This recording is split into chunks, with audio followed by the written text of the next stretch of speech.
Good morning, children. Today for the 4th standard, I am taking a new lesson, that is lesson number 9 on Dr. Kotnis. Now, you all might be not knowing who Dr. Kotnis was because he was born very much earlier than you all were born. He was a very good person who was helping a neighboring nation to look after. He was helping China to look after the soldiers who were fighting in the war. So you all don't know about him, so we are just reading a lesson, a short his autobiography in this book, in your English book. And after reading the lesson, children, on page number 73 you have many words meaning. I want you all to write the words meaning in your classwork note. So there are around 10 to 15 words meaning there, which I want you to write in the classwork note. I am not writing it on the board because it will not be visible. So you will have to write it. Look in your book. Everybody has their book. Look in the book, write the words meaning, take a picture and send it to Rohana ma'am.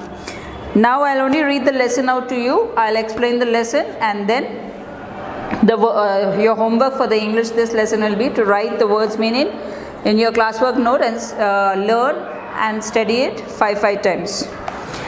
So Dr. Kotnis, we all remember great men and women born in our country.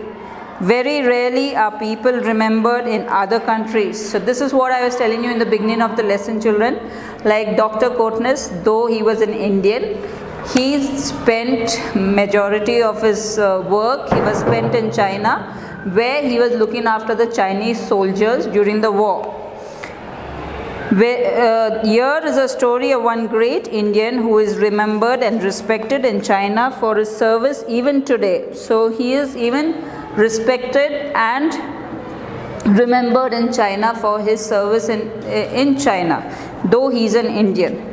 Dwarkanath Shantaram Kotnis was born on 10th October 1910 in Sholapur, a Kannada-speaking area in Maharashtra.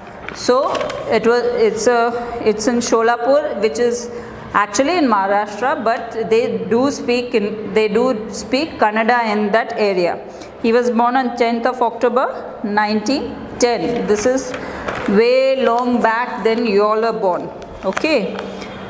After his matriculation, he wanted to become a doctor and serve people, but his family was not in a position to bear the expenses for his medical education.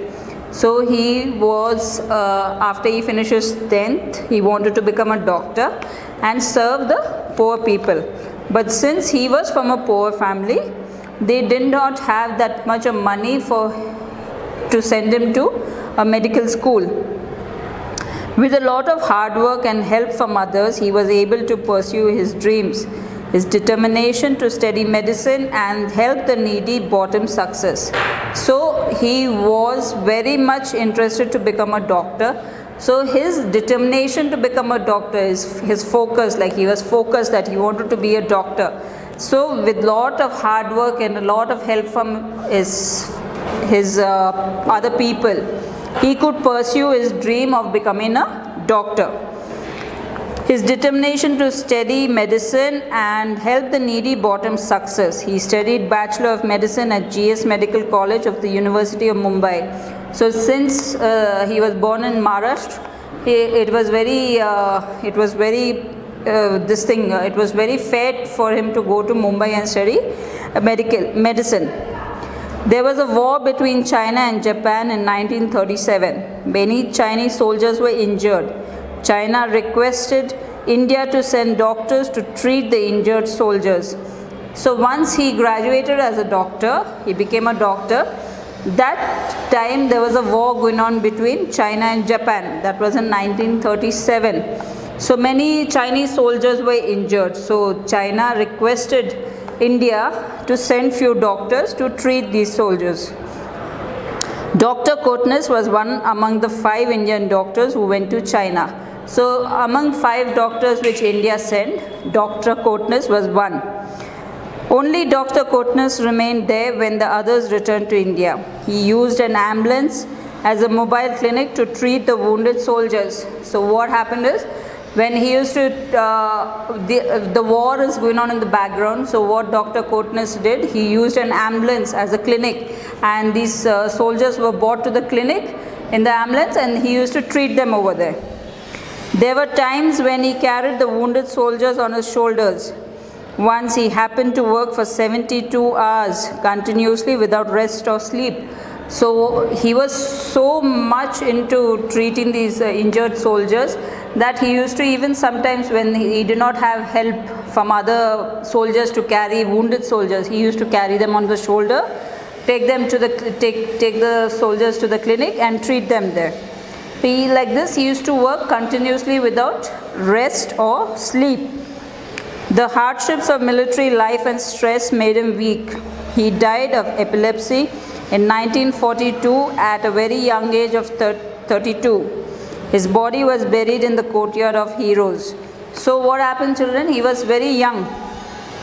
So because of no sleep, no no rest, no sleep, he died of epilepsy. Epilepsy is a medical condition, children, that affects the brain, and suddenly it controls the movement of your body in a very short time, and it can make you unconscious immediately. It's a kind of a brain controlled disease which a person becomes unconscious unknowingly.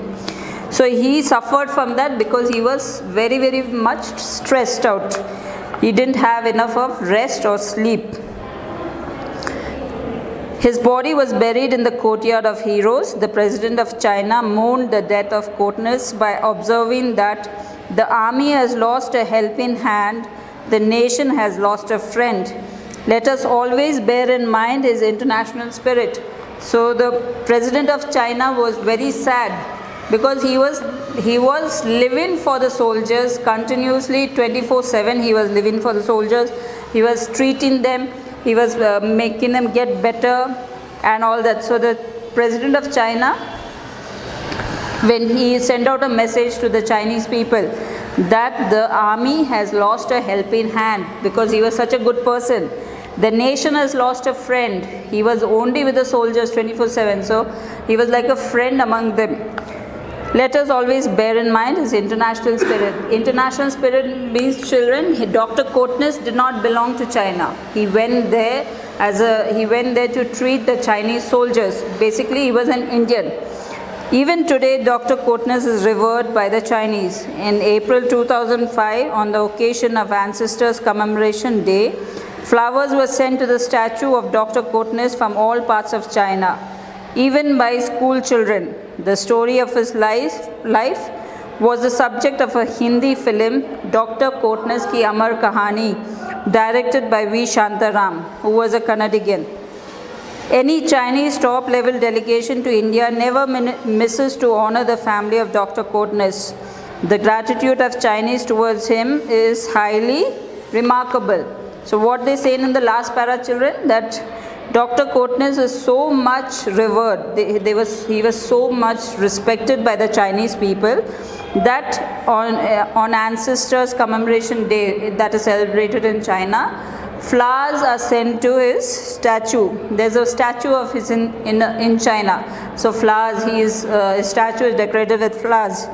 And even school children from China put flowers for the statue.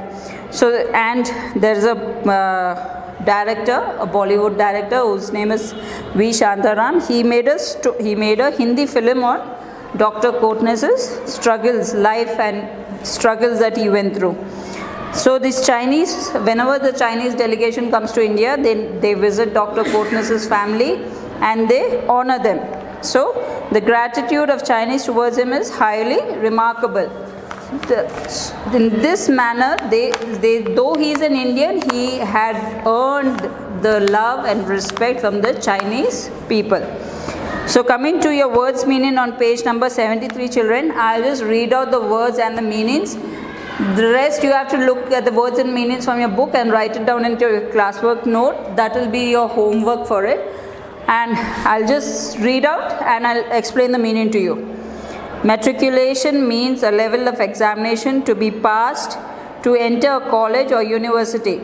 Matriculation is a level of examination to be passed. This was matriculation used to be done in earlier times. Now you have to do your +2, correct? So they used to pass this exam to enter college or university in olden days. Bear means to deal with a painful or difficult situation. Children, bear is not an animal in this context. It's to deal with any particular painful situation. Expenses means the amount of money you spend on something. Determination means the quality of trying to do something even when it's difficult. When you say, if I ask you what you want to become when you grow up, you say you want to become a doctor. If you stick to your goal, if you're focused that you want to become a doctor, no matter whatever happens, if you undergo a lot of pain or whatever happens in your life, you will become a doctor if you're focused. Injured means having a wound or damage to any part of a body. Wounded means to be hurt, to get hurt, wounded. Hardship means something that makes life difficult. Epilepsy means a medical condition affecting the brain. Courtyard, an open space that is completely or partly surrounded by buildings. Courtyard means your front area, in front of your house. If there's any front area, that can be termed as a courtyard. Mourn means to feel very sad and to miss someone who has just died. Revered, to respect or admire someone or something very much. Ancestors means members of a family who lived a long time ago. Commemoration, a day in the past that makes you remember and respect someone or something important. Delegation means a group of people who represent a particular country. Honor means to respect you receive from other people. They honor you with things, so they respect you. Remarkable means something that is unusual or surprising which gets praised. So children, there are around 10 to 15 words meaning. I want you to read it in the book. It's on page number 73. Read the words meaning, write it in your classwork note, take a picture as homework and send it to Rohana ma'am. I'll get back to you after that. I'll see that and get back to you if you have to do anything more in that. Okay? Take care. Thank you.